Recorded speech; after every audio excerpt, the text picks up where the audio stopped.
वाराणसी, जिसे काशी और बनारस भी कहा जाता है, गंगा नदी के तट पर स्थित एक प्राचीन महादेव नगरी है। हिंदू धर्म में यह एक अत्यंत महत्वपूर्ण तीर्थ स्थल है, जिसे महादेव की नगरी के नाम से भी जाना जाता है, और यह बौद्ध व जैन धर्मों का भी एक तीर्थ है। हिंदू मान्यता में इसे अविमुक्त क्षेत्र कहा जाता है। हर हर महादेव दोस्तों, कैसे हैं आप लोग।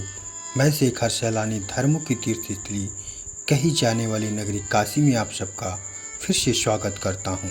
वाराणसी डायरी में मैं आप लोगों को आज लेकर चल रहा हूं धर्म चक्र प्रवर्तन की भूमि सारनाथ, जहां ज्ञान प्राप्ति के पश्चात भगवान बुद्ध ने अपने प्रथम उपदेश दिए थे।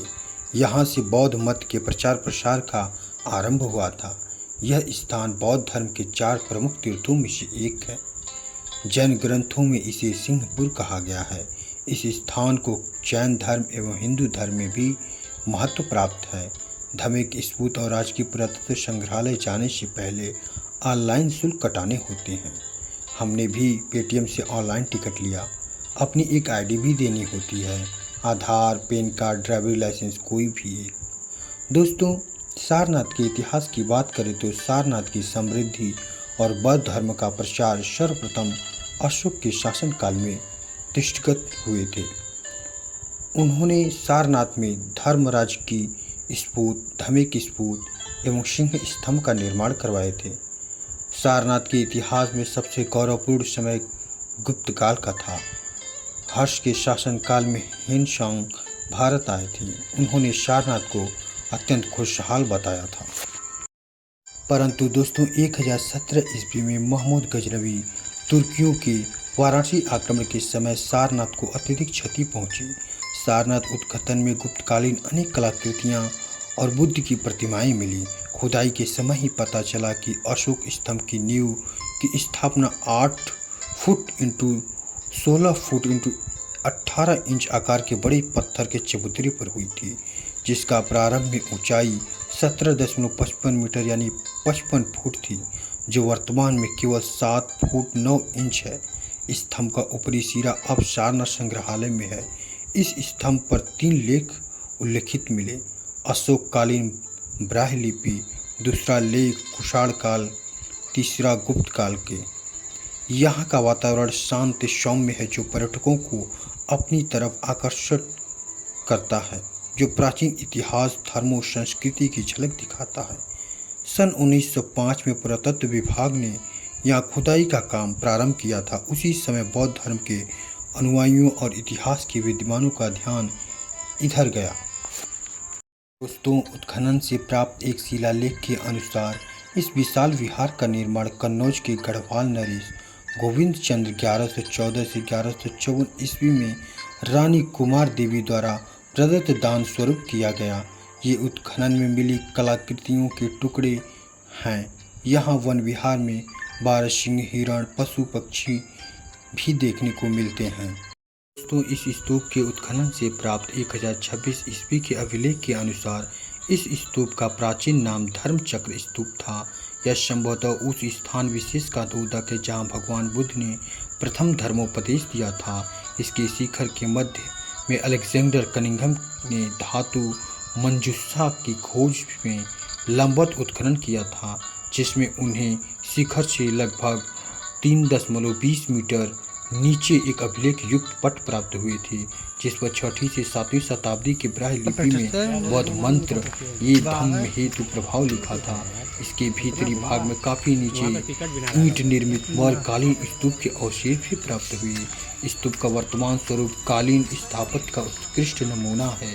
इस बेलनाकार ठोस स्तूप के आधार का व्यास 28.5 मीटर, ऊंचाई लगभग 33.35 मीटर है।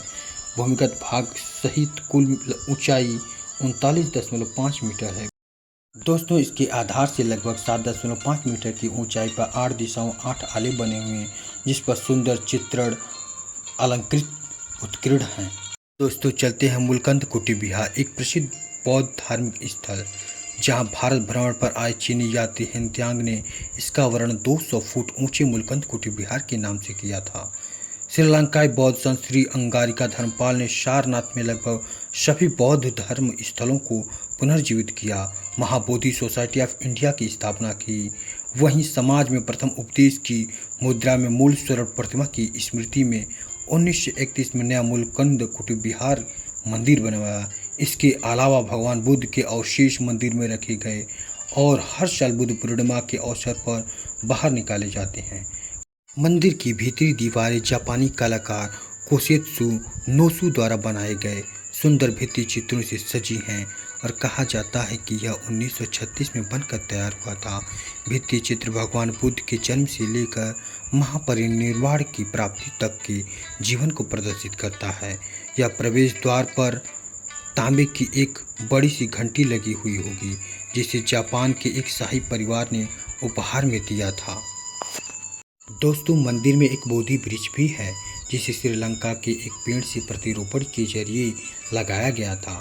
श्रीलंका स्थित वृक्ष की उत्पत्ति उसी मूल वृक्ष से हुई है, जिसके नीचे बोध गया में आज से 2500 साल पहले गौतम बुद्ध को ज्ञान की प्राप्ति हुई थी। इसी बोधि वृक्ष के नीचे बुद्ध जी ने अपने 5 शिष्यों को सर्वप्रथम धर्मोपदेश दिया था।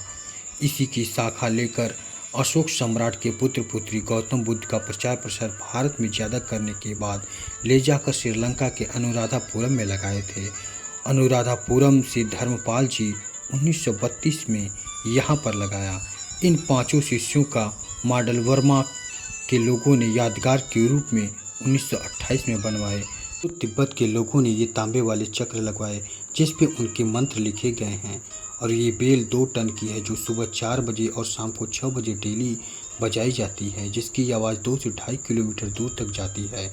जर्मन की एक महिला ने इसे दान में दी, जो मिक्स धातु से बनी हुई है। दोस्तों, सारनाथ म्यूजियम प्राचीनतम स्थल संग्रहालय है, जिसकी स्थापना 1910 में की गई। सारनाथ म्यूजियम में बौद्ध मूर्तियों का विस्तृत संग्रह है, जिसमें बौद्ध कला, मूर्ति कला पूरा विशेष संग्रहालय 6000 से 832 मूर्तियां और कलाकृतियां हैं। अशोक स्तंभ का शीर्ष भी संग्रहालय में संरक्षित है। इस संग्रहालय का सबसे प्रसिद्ध प्रदर्शन अशोक का सिंह स्तंभ ही है। संग्रहालय से 100 मीटर की दूरी पर खूबसूरत उद्यानों से घिरा प्रसिद्ध थाई मंदिर स्थित है, जिसे वाट थाई के नाम से भी जाना जाता है। दोस्तों, सारनाथ एक प्रमुख बौद्ध तीर्थ स्थल होने के नाते विश्व के कोने कोने से यहाँ श्रद्धालु आते हैं। सबसे ज़्यादा जापान, थाईलैंड और चीन जैसे बौद्ध धर्म प्रधान देशों से आते हैं। थाईलैंड के पूर्व प्रधानमंत्री सुरयुत चुनालूत ने इस 80 फुट ऊंची प्रतिमा का उद्घाटन किया। थाईलैंड के मुख्य पुजारी फ्रासुथी भी इस पर शामिल थे। यह प्रतिमा भारत थाई संबंधों का प्रतीक है। प्रतिमा का निर्माण अनुमानित लागत 2 करोड़ रुपए से किया गया, जिसमें 815 पत्थर लगे, जिसे पूरा करने में 14 से 15 साल लग गए। इस प्रतिमा की कल्पना अफगानिस्तान में तालिबान अधिकारियों द्वारा बामियान बौद्ध मूर्तियों को नष्ट करने के बाद की गई थी, जो अब विदेशी पर्यटकों को आकर्षित करती है। थाई मंदिर बुद्ध की छवियों से भरा है, जैसे हंसते हुए बुद्ध और बुद्ध अपने छात्रों को निर्देश दे रहे हैं। थाई मंदिर का निर्माण एक थाई समुदाय ने करवाया था। यह मंदिर थाई बौद्ध महंतों के द्वारा संचालित की जाती है। थाई मंदिर का प्रवेश द्वार शानदार बना है। प्रवेश द्वार से लेकर मंदिर के मुख्य भवन की बनावट में थाईलैंड की संस्कृति झलकती है। दोस्तों, थाई मंदिर में आपको बौद्ध जी की कई मूर्तियां देखने को मिलेंगी, जो कई मुद्राओं में आपको नज़र आएंगी। कहीं ध्यान मुद्रा में, कहीं आशीर्वाद मुद्रा में। और ये है मॉडल जो कि सम्राट अशोक ने बनाया था। इसका असली प्रतिरूप संग्रहालय में संरक्षित रूप से रखा गया है।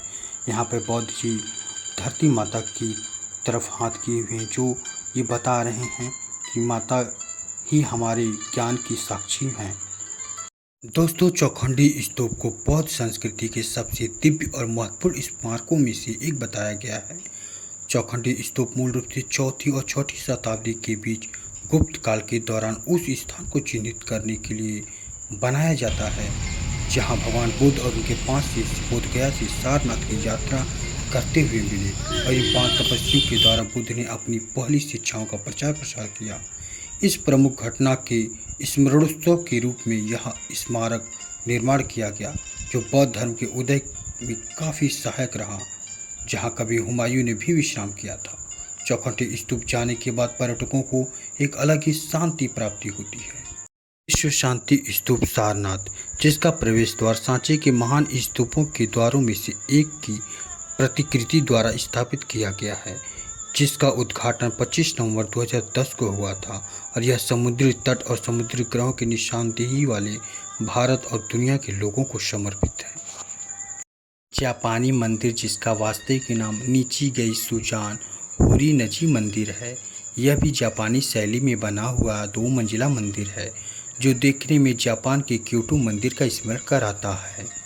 इसमें लेटे हुए बुद्ध की प्रतिमा है, जो बुद्ध से जुड़े सारे इंस्ट्रूमेंट रखे गए हैं। इस मंदिर का निर्माण लकड़ी से किया गया है, जिसमें चंदन की खुशबू आती है और इस स्तंभ पे मू म्यो हो रेने गे क्यों मंत्र खुदाई करके उकेरा गया है। यह मंदिर जापानी संस्कृति की झलक है और ये पीपल के पेड़ के नीचे बुद्ध की एक प्रतिमा रखी हुई है, जो जापान की संस्कृति की एक छोटी सी झलक है। दोस्तों, इसी क्रम में एक तिब्बत मंदिर भी है जो सारनाथ आए पर्यटकों को अपनी तरफ आकर्षित करती है। तो दोस्तों, अब बात कर लेते हैं हम वाराणसी कैसे आए। दोस्तों, वाराणसी आने के लिए सबसे सरल Varanasi cantt station railway line, जो कि कई राज्यों को जोड़ती है। दूसरा, बस चौधरी चरण बस स्टैंड, जो बिहार प्रांत और मध्य प्रांतों को जोड़ती है, साथ ही उत्तर पश्चिमी राज्यों को भी जोड़ने का काम करती है। तीसरा, बाबतपुर हवाई अड्डा, जो हवाई मार्ग से आना चाहते हैं उनके लिए भी ये सुविधाएं उपलब्ध हैं। तो दोस्तों, ये रहा शेखर सैलानी का सफ़र। कैसा रहा कमेंट करके ज़रूर बताएं और हम अगले ब्लॉग में फिर मिलेंगे। तब तक अपना ख्याल रखें। हर हर महादेव।